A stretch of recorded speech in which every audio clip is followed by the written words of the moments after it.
இதெல்லாம் பண்ணா நம்ம தமிழ் சினிமா 1000 கோடி அடிச்சிருமா சார்? கண்டிப்பாக அடிக்கலாமே. இந்தியாவில் ஹிட் அடிச்ச படம்லாம் நம்ம ஊரில் ஓடாது. ஆனால் தமிழில் ஹிட் அடிச்ச படம் இந்தியா ஃபுல்லாக ரீமேக் ஆகும். நம்மளால மலையாள படம் சூப்பராக இருக்குமா, அதே டைரக்டர் அதே கதையை தமிழ் எடுத்த ஓடாது. நல்ல கதைகளா இருந்தாலுமே இங்க பல பேர்கிட்ட ரீச் ஆகாம தானே இருக்கு. நீங்கள் ஒரு இண்டிபெண்டன்ட் பண்ண முடியாது. அந்த மாதிரி ப்ரொடக்ஷன்ஸாலேயே எல்லாமே பண்ண முடியாதுல்ல சார்? பண்ண முடியும்னு சொல்கிறேங்க. இவனா நான் எக்ஸிக்யூட்டிவ் ப்ரொடியூசராக நான் இருக்கேன். நான் ஐடியா தரேன். ஹிட் அடிச்சுன்னா எனக்கு ஷேர் கொடுங்க. ஹிட் அடிக்கலனா எனக்கு தானே லாஸ், உங்களுக்கும் லாஸ் தானே. 10 ஹீரோ வந்துட்டான்ல. 10 ஹீரோ வந்திருக்காங்க சார். ஆனால் ப்ரொடியூசருக்கு அதில் என்ன லாபம்? வெறும் சோறு திங்கிறது, பீஸா திங்கிறது, நான் 100 கோடி வசூல் பண்ணிட்டேங்கிறவங்களாம் பெரிய மனுஷன் கிடையாது. ஒரு 20 வயசுல ஒரு பையன் சினிமாக்கு வரலாம் நடிக்கணும்னு அவனுக்கு எப்படி சான்ஸ் கிடைக்கும்? அவன் டேலண்ட்டை வச்சு தான் கிடைக்கும். டேலண்ட்டுக்கு இங்கே மரியாதை கிடையாது. எவ்வளோ பேர் டேலண்ட்ல வந்திருக்காங்க, வந்தவங்க எல்லாரும் டேலண்டா? ஏதோ ஒரு விஷயம் இருக்கனால தானே அவங்க வந்து. ஏதோ ஒரு விஷயம், காசு இருக்கு வராங்க. என்ன விஷயம் சொல்றீங்க? கருணாஸ் பையன் நடிக்க வரான். அவனுக்கு யூத். அவனுக்கு காம்படிட்டர் யார் தெரியுமா? விஜய் பையன், அஜித் பையன், சூர்யா பையன், விக்ரம் பையன், விஜய் சேதுபதி பையன், பொலிட்டிஷியன் பையன் அடுத்து வருவாங்க, உதயநிதி பையன். இவங்க எல்லாம் நடிக்க வந்துருவாங்க. இவங்க வருவாங்கங்க. இது குலத்தொழில் மாதிரி ஆயிப்போச்சு. இவங்க இங்கதான் வருவாங்க. இது ரொம்ப ஈஸியான வேலை இல்ல.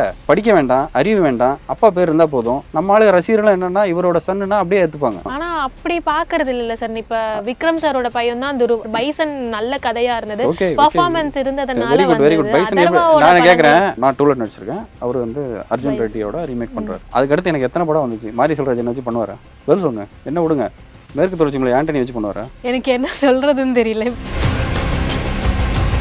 இதில் நீங்கள் அழுகுறதோ, புலம்புறதோ, வருத்தப்படுறதோ, கோவப்படுறதோ எதுவுமே யூஸ் கிடையாது. It's a money game. அதனால தான் சொன்னேன், இன்னைக்கு டேலண்ட் இருக்கவங்களாம் ஹீரோ ஆக முடியாது. விஜய் சேதுபதி வந்தது அவரோட ஓன் இது. அதுக்கப்புறம் அவரோட ஐடென்டிட்டி வருவாங்க. இது நடக்கும். நெப்போ கிட்ஸ் இங்கே உண்டு. ஆடியன்ஸ் இருக்கான் பார்த்தீங்களா? அவனோட மைண்ட் செட் என்னன்னா இவங்க அப்பா பார்ப்போம்ப்பா அப்படின்னு தான் வருவாங்க. ஒரு புது ஹீரோக்கு அந்த இது ரொம்ப கஷ்டம். நீங்கள் ஏதோ ஒரு ஹீரோ சொல்லுவீங்க, பிரதீப் ரங்கநாதன் வைங்க. நான் என்ன சொல்லுவேன்னா, நீங்கள் சக்ஸஸோட லைட்டில் இருக்கவனோட மட்டும் நீங்கள் ரெஃபரன்ஸ் கொடுக்குறீங்க. நான் ஷேடோவில் அவ்வளோ பேர் இருக்கானுங்க, செத்துக்கிட்டு இருக்கானுங்க. இப்போது புதிய அறிமுகம் ஆச்சி ஹோட்டல் சாம்பார் 50 கிராம் ரூபாய் 20 மட்டுமே. இவ்வளோ பிரச்சனைகள் இருக்கு, இவ்வளோ விஷயங்கள் நடந்துட்டு இருக்கு, நிறைய சொல்றீங்க. இதெல்லாம் இருக்குன்னு கேட்கும் போது உண்மையான நிதர்சனமான உண்மைகளாகவுமே அது இருக்கு அப்படின்றப்ப இதுக்கான சொல்யூஷன் என்னதான் அப்படின்றப்ப அது சொல்யூஷன் வந்து ப்ராப்ளம் கிரியேஷன் பண்ணது என்னன்னா, நீங்க கதைக்குழுன்னு ஒன்று வைக்கணும். இன்னைக்கு வந்து நான் சொன்னேன்ல, ஒரு 20 to 20 விடுங்க, ஒரு 25 to 35 இருக்கக்கூடிய இந்த ஸ்டேஜ் தான் ஃபியூச்சர். நான் சொன்ன ஆட்கள்லாம் விட 45-50 வயசு ஆயிடுச்சு, அவங்க சாதிச்சு முடிச்சிட்டாங்கன்னு கூட விட்டுருங்க. இவங்க எங்க போய் கதை சொல்லுவாங்க? இவங்களுக்கு ஒரு கதைக்குழு வைக்கணும், இந்த கதையெல்லாம் கேட்கணும். இதுல இருந்து பெஸ்டா எடுத்து நான் சொன்ன மாதிரி ஒரு தைரியமான, ஒரு நேர்மையான, ஆண்மையுள்ள ப்ரொடியூசர்னே சொல்லுவேன் நான். இதுக்கெல்லாம் ஒரு தில் இருந்தால் தான் ப்ரொடியூஸ் பண்ண முடியும். வெறும் 100 கோடி 200 கோடியில் எடுக்கிறதெல்லாம் தில்லு கிடையாது. நான் ஒருத்தனை ஒரு குதிரை, இந்த குதிரை ஜெயிக்குன்னு நினைச்சு நம்பக்கூடிய ஒரு ஆர்டிஸ்ட்டை எடுக்கணும். நீங்கள் இந்த கூத்துப்பட்டெல்லாம் இருக்குது, அங்கே போய் ஒரு ஹீரோவை செலக்ட் பண்ணணும். இல்லைன்னா ஒரு வெறும் கூத்துலேயே நாடகத்திலே இருக்க ஒருத்தனை நாடகனை கூப்பிட்டு வரணும். ஒரு நாடகனை ஒரு நல்ல ஒரு இன்ஸ்டாகிராம் சோஷியல் மீடியாவில் இருக்கக்கூடிய ஒரு பொண்ணை, நடிக்க திறமை உள்ள பொண்ணை ஒரு கூப்பிட்டு ஹீரோயினா போடுங்க. இதெல்லாம் பண்ணால் நம்ம தமிழ் சினிமா 1000 கோடி அடிச்சிருமா சார்? கண்டிப்பாக அடிக்கலாமே. ஏன்னா இங்கே ஓடிச்சுன்னா எல்லா ஊர்லேயும் ஓடும். ஒரு விஷயம் தெரிஞ்சுக்கோங்க, தமிழ் சினிமா பொறுத்தளவுக்கு இந்தியாவில் ஹிட் அடித்த படம்லாம் நம்ம ஊரில் ஓடாது, ரீமேக்ஸ். ஆனால் தமிழில் ஹிட் அடித்த படம் இந்தியா ஃபுல்லாக ரீமேக் ஆகும். ஏன்னா நம்மளோட டிஃப்ரென்ஸ், நம்மளால மலையாள படம் சூப்பராக இருக்குமா, அதே டைரக்டர் அதே கதையை தமிழ் எடுத்த ஓடாது. இப்போ ஆடியன்ஸ் கிட்டயுமே அந்த ஒரு டிஃபரன்ஸ் இருக்குன்றப்ப, கதைகள்லையுமே அந்த டிஃபரன்ஸ் இருக்குன்றப்ப ப்ரொடியூசர்ஸ் யோசிக்க தானே சார் செய்வாங்க? இல்லைங்க, நீங்கள் ப்ரொடியூஸ் அதான் சொல்கிறேன், நான் என்ன கொடுக்குன்னு இருக்கேன். நீங்கள் ஒரு மனிதர்களுக்கு வந்து வெறும் பீஸாவே போட்டுக்கிட்டே இருக்கீங்க. அவனுக்கு ஒரு நாளைக்கு ஒரு அறுசுவை விருந்து கொடுத்தீங்கன்னா தானே அவனுக்கு தெரியும். அதுக்கு முன்னாடி நான் சொல்லுவேன், 80ஸ்லாம் அவ்வளோ சூப்பரான டைரக்டர்ஸ், சூப்பரான ப்ரொடியூசர் இருந்தாங்க. நீங்கள் வந்து சகலகலா வல்லவனும் வரும், வீடும் வரும், சம்சாரம் அது மின்சாரம்னு விசு நடித்து அவர் படமும் வரும், முரட்டுக்காலையும் வரும், உங்களுக்கு ராஜாதிராஜான்னு ஒரு படம் வரும், இந்த பக்கம் பார்த்தீங்கன்னா இது நம்ம ஆளுன்னு வரும். எவ்வளோ வெரைட்டி இருந்துச்சு நம்மகிட்ட. இது அதுக்கு இப்போ கம்மியாயிடுச்சு. வெரைட்டியே இல்லையே. இப்போ நீங்கள் ஒரு ஸ்லோ மோஷனு, ஹீரோ ஹீரோனை தாண்டி என்ன இருக்குது? கேரக்டர்ஸ் கிடையாது. ரைட்டர்ஸ்க்கு நீங்கள் சம்பளம் கொடுக்காதனால நீங்கள் வந்து கேரக்டரே கிடையாது. நீங்கள் ஒரு 20 வயசில் ஒரு பையன் சினிமாவுக்கு வரலாம் நடிக்கணும்னு, அவனுக்கு எப்படி சான்ஸ் கிடைக்கும்? அவன் டேலண்ட்டை வச்சு தான் கிடைக்கும். அப்படிலாம் கிடையாது. டேலண்ட் இல்லைங்கிறீங்களா? இப்போ இவ்வளோ பேர் இருக்கு உங்களுக்கு. டேலண்ட்டுக்கு இங்கே மரியாதை கிடையாது. நான் சொல்றேன், டேலண்ட் கிடைக்கணும்னா எவ்வளவு பேர் டேலண்ட்ல வந்திருக்காங்க, வந்தவங்க எல்லாரும் டேலண்டா? ஏதோ ஒரு விஷயம் இருக்கனால தானே அவங்க வந்து. ஏதோ ஒரு விஷயம், காசு இருக்கு வராங்க. என்ன விஷயம் சொல்றீங்க?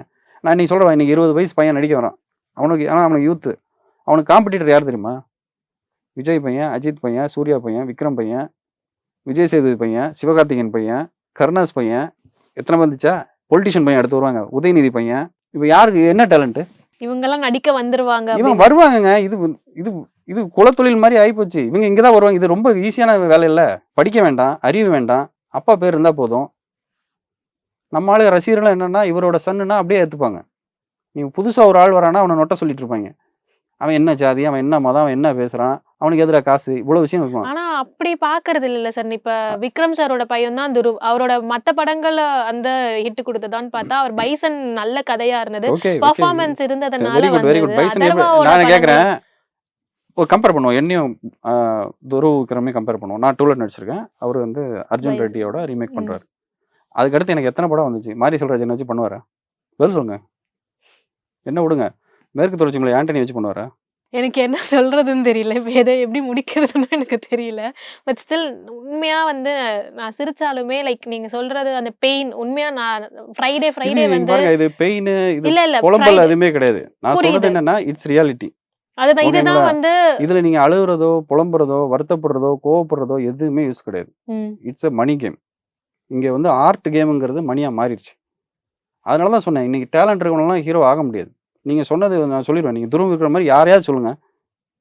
நான் சொல்லுவேன் நானு. அதுக்கு பின்னாடி என்ன நடக்குதுன்னு. அதுதான் சார் சொல்ல வரேன். நீங்க வந்து இவங்களோட பசங்கலாம் வந்து அடுத்தடுத்து வருவாங்கன்னாலும், அவங்க வந்தாலுமே அவங்க நல்ல கதைகள தேர்ந்தெடுத்தா தானே மக்கள் அப்படி வந்து கிடையாது. உங்களுக்கு நான் அதான் சொல்றேன்னா, இவங்க ப்ரொடியூசர்ஸ் வருவாய்ங்க. வெளிய இருந்து பார்க்குறாங்கல்ல. இப்ப நார்மலா ஒரு கோயம்புத்தூர்லயோ, திண்டுக்கல்லையோ இருக்கும்போது, நீங்க நேஷனல் அவார்ட் நீங்க பண்ண அதோட சந்தோஷ் நம்பிராஜன வச்சு பண்றதா, நீங்க வந்து விஜய் சேதுபதி பையன வச்சு பண்ணலான்னா யார முடிவு பண்ணுவாங்க? விஜய் சேதுபதி சார். அதான் நான் சொல்றேன் நானு. விஜய் சேதுபதி வந்தது அவரோட ஓன் இது. ம். அதுக்கப்புறம் அவரோட ஐடென்டிட்டி வருவாங்க. இது நடக்கும். நெப்போ கிட்ஸ் இங்க உண்டு. நெப்போ கிட்ஸுமே வந்து அவங்களோட சொந்த திறமையில ஜெயிக்கணும். அதெல்லாம் ஓகே. ஆனா ஒரு ஆடியன்ஸ் இருக்கான் பார்த்தீங்களா? அவனோட மைண்ட் செட்டே என்னன்னா, இவங்க அப்பா, அப்ப பார்ப்போம்பா அப்படின்னு தான் வருவாய்ங்க. ஒரு புது ஹீரோக்கு அந்த இது ரொம்ப கஷ்டம். நீங்க ஏதோ ஒரு ஹீரோ சொல்லுவீங்க. பிரதீப் ரங்கநாதன்பீங்க. ஒரு ஒரு டூரிஸ்ட் ஃபேமிலி சொல்லுவீங்க. நான் சொல்றது 99 பேர் அங்க வாய்ப்பு இல்லாம சுத்திட்டு கிடக்கான். லைஃப்ப தொலைச்சுக்கிட்டு இருக்கான். நான் என்ன சொல்லுவேன்னா, நீங்க சக்சஸோட லைட்ல இருக்கவன மட்டும் நீங்க ரெஃபரன்ஸ் குடுக்குறீங்க. நான் ஷேடோல அவ்வளோ பேர் இருக்கானுங்க. செத்துக்கிட்டு இருக்கானுங்கங்கிறேன். இது நெறைய பேரோட நான் மனசுல நெனச்சதெல்லாம் இவர் வந்து சொல்லிக்கிட்டு இருக்காரு அப்படின்ற மாரி வந்து பார்த்துக்கிட்டு இருப்பாங்கன்னு நெனைக்கிறேன் சார். ஆனா உண்மையா இதுதான் உண்மை அப்படின்றத ரொம்ப வெளிப்படையா சொன்னதுக்கு மேபி இன்னும் இந்த வீடியோ பார்க்குறவங்களுக்கு ஆமாங்க இதுதாங்க உண்மையா நடந்துட்டு இருக்கு. இவர் வாய்ஸ் அவுட் பண்ணியிருக்காரு அப்படின்றத நெறைய பேர் சொல்லுவாங்கன்னு நம்புறேன். இது தமிழ் சினிமால படம் வந்து பண்ணா மாட்டேன்னு நீங்க சொல்றது வந்து லைக் உங்களோட விஷயமா இருக்கலாம். பட் ஸ்டில் தமிழ் சினிமால இன்னும் நல்ல படங்கள் வரணும் அப்படின்ற ஆசை வந்து இங்க நெறைய பேருக்கு இருக்கு. நெறைய நல்ல இயக்குனர்களும் சரி, நல்ல நடிகர்களுமே வந்து வரணும் அப்படின்றது. அது கூடிய சீக்கிரம் நடக்குதா? இல்லையா? அப்படின்றத நீங்க சொல்ற மாரி யார் மூலியமாவது நடந்தா அத இல்லங்க பார்க்கலாம் நடந்தா அப்படின்றது தான். சந்தோஷம். நான் சொல்றது என்னன்னா, ஒரு இண்டஸ்ட்ரி வந்து திரும்பவும் சொல்றது அதான். எல்லாருக்கும் வாய்ப்பு குடுக்க முடியாது. கண்டிப்பா. எல்லா ஆ. டைரக்டர்ஸும் எல்லாருக்குமே ஹீரோ வாய்ப்பு குடுக்க முடியாது. ஆனா என்னன்னா, ஒரு ஒரு பாசிட்டிவான ஒரு காம்படிஷன் இருக்கும். நான் ரொம்ப சிம்பிளா சொல்றது நான் மலையாளத்த சொல்வேன். ம். மலையாளத்துல வந்து அந்த லோஹா ஹீரோ வந்திருக்கான். லோகா.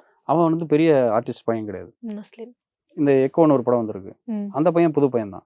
இன்னைக்கு யங்ஸ்டர்ஸுக்கு லவ் படம் பண்றதுக்கு ஹீரோ கிடையாது தெரியுமா தமிழ்ல? 25 வயசு பழைய ஒரு ஹீரோ பண்றதுக்கு யார் இருக்காய்ங்க? சார் லவ் படம் தான் சார் பிரதீப் நான் திரும்ப இவங்கலாம் ஒரே ஆள சொல்லாதீங்க பண்ணியிருக்காங்க. என்ன. நான் எத்தன பேர சொல்லியிருக்கேன். மலையாளத்துல ஒரு 5 பேர் இருக்காய்ங்க. மோகன்லால் பையன் இருக்காப்புல.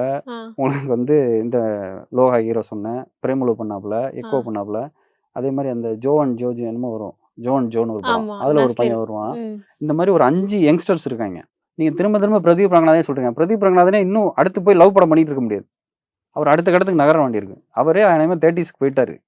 25 வயசுக்கு கீழ ஒரு ஹீரோஸ் இருக்கணும். இது வந்து ஒரு 4த் ஜெனரேஷன் மாரி இருக்கணும். ம். ரஜினி, கமல், அஜித், விஜய், சிவகார்த்திகேயன், விஜய் சேதுபதினா அடுத்த ஜெனரேஷன் நேரம் உருவாயிருக்கணும். இப்ப கென் அவர்கள் பண்றாங்க. லைக் பண்றாங்க அப்புறம் ஓகே. வந்து இன்னும் சில பேர் இருக்காங்க இல்லையா? மார்க்கெட் இருக்கணுங்க. படம் பண்றது விஷயம் கிடையாது. ஒரு படம் ஓடுறது இல்ல. அதுக்கு ஒரு மார்க்கெட் இருக்கணும். அப்பனா தான் ப்ரொடியூசர் அவருக்கு பண்ணுவாய்ங்க. ம். புரியுதா உங்களுக்கு? இதுவும் நான் சொல்றது என்னன்னா, கருணாஸ் இல்லன்னா கென் யாரு? இந்த நிலைமை மாறணும் அப்படின்றது வந்து அது நாங்க இங்க பாருங்க சிம்பிளா ஒரு விஷயங்க. நம்ம ஆசைப்படுறதெல்லாம் நடக்காது. தமிழ் சினிமா பொறுத்தளவுக்கு வசூல் தான் முக்கியம். செலின் சார் வந்து அவர் தைரியமா ஒரு முடிவு பண்றாரு. அவர் புரொடக்ஷன் பண்றாங்க. அதெல்லாம் இண்டிபெண்டன்ட் மூவி. ம். இண்டிபெண்டன்ட் மூவி யாருனாலும் பண்ணலாம். நான் சொல்றது நான் இப்ப நீ ப்ரொடியூசர்ன்னு சொல்றேல்ல. ம். நீ இத பண்ண வேண்டியது தானே? அது 10 ஹீரோ நீங்க ஓப்பன் பண்றீங்கன்னா, அதுல 4 ஹீரோக்காவது ஓப்பனிங் இருக்குமா? கண்டிப்பா. நீங்க உங்களுக்கு தெரியுமான்னு தெரியல. உங்களுக்கு எம்ஜிஆர், சிவாஜி எல்லாமே மாச சம்பளத்துல இருந்தாங்க. ஒரு புரொடக்ஷன் கம்பெனிக்கு. ஆமா. நீங்க சேலம் மாடர்ன் தியேட்டர்ஸ் எல்லாம் மாச சம்பளம். அவங்களுக்கு படத்துக்கு கிடையாது. உங்களுக்கு மாசம் இந்த சம்பளம். ஒரு கலைஞரே மாச ஆனா இது சம்பளத்துல இப்ப பிராக்டிகலா வொர்க் அவுட் ஆகுமா? ஏன் ஒர்க் அவுட் பண்ண முடியாது? நீங்க வாய்ப்பு தரேன்னு சொல்லுங்க. உங்களுக்கு குடுத்தா தருவீங்களா? இப்ப நீங்க தான் ஹீரோயின். மாசம் உங்களுக்கு ரூ. 1,00,000 சம்பளம். சரி எனக்கே ஒரு கான்ஃபிடென்ட் இருக்கணும்ல. சரி என் படம் ஓடுமா? இந்த இது வந்து இது ஆகுமா? அப்படின்றது ஒண்ணு இருக்கும்ல. சரி எல்லா படங்களும் இங்க நீங்க சொல்ற மாரி நல்ல கதைகளா இருந்தாலுமே வந்து இங்க பல பேர்கிட்ட ரீச் ஆகாம தானே இருக்கு. இல்ல அதுதாங்க சொல்றேன். நான் அது வேல்ஸ் மாரி ஒரு ஆள் பண்ண முடியுங்கிறேன். நீங்க ஒரு இண்டிபெண்டன்ட் பண்ண முடியாது. வேல்ஸ் விடுங்க, நான் வேல்ஸுங்கிறது ஒரு விஷயம் சொல்லல. ம். ஒரு சத்யஜோதியால பண்ண முடியும். ஏன்னா இவங்க ஈஸியா ஓடிடில வைக்க முடியும். அவங்களாலேயே லைக் அந்த மாரி புரொடக்ஷன்ஸாலேயே எல்லாமே பண்ண முடியாதுல்ல சார்? பண்ண முடியும்னு சொல்றேங்க. ஏன்னா நான் எக்ஸிக்யூட்டிவ் ப்ரொடியூசரா நான் இருக்கேன். நான் ஐடியா தரேன். நீங்களே காசு குடுங்க. நான் ஐடியா மட்டும் குடுக்குறேன். ஹிட் அடிச்சுன்னா எனக்கு ஷேர் குடுங்க. ஹிட் அடிக்கலனா? எனக்கு தானே லாஸ், உங்களுக்கும் லாஸ் தானே. 10 ஹீரோ வந்துட்டான்ல. ஹிட் அடிக்கலைனாலும். 10 ஹீரோ வந்திருக்காங்க சார். ஆனா ப்ரொடியூசருக்கு அதுல என்ன லாபம்? நீங்க இப்போ ஒரு விஷயம் இதுதான் சொல்லணும் நீங்க. பிசினஸ் இருக்கு பாத்தீங்களா? நீங்க டைரக்ட்டா ஓடிடில விக்க முடியாது. ஆமா. ஆனா ஒரு வேல்ஸ், லைக்கா, சத்யஜித் தியாகராஜன், தானு இந்த மாதிரி Sun Pictures, Potential Kathan, Suthan Passion Studio இவங்க எல்லாருமே டைரக்ட்டா விக்க முடியும். ஸோ 5 கோடியில 2, 2.5 கோடி அதிலேயே கவர் ஆயிடும். அவங்க எப்படி இருந்தாலும் லாபம் பார்த்துருவாங்க அவங்க அப்படின்றீங்க. எப்படி இருந்தாலும் படத்தை வித்துருவாங்க. அவங்களுக்கு எஃப்எம்எஸ் கான்ட்ராக்ட் இருக்கு, டப்பிங் கான்ட்ராக்ட்ஸ் இருக்கு. எனக்கு நான் பிசினஸ் பண்ணதுனால சொல்றேன் 3 to 4 crores அவங்க அதிலேயே எடுத்துருவாங்க. 1 crore லாஸ் ஆனாலும் நான் 10 படமும் ஓடாம போகாது.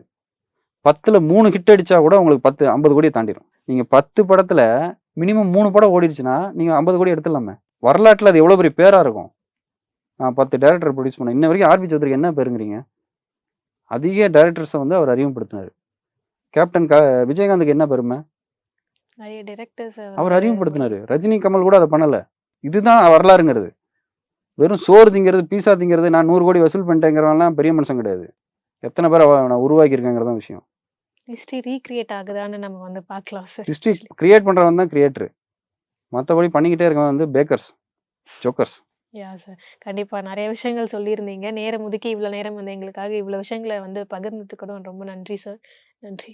Thank you very much. Thank you sir. இப்போது புதிய அறிமுகம் ஆச்சி ஹோட்டல் சாம்பார் 50 கிராம் ரூபாய் 20 மட்டுமே.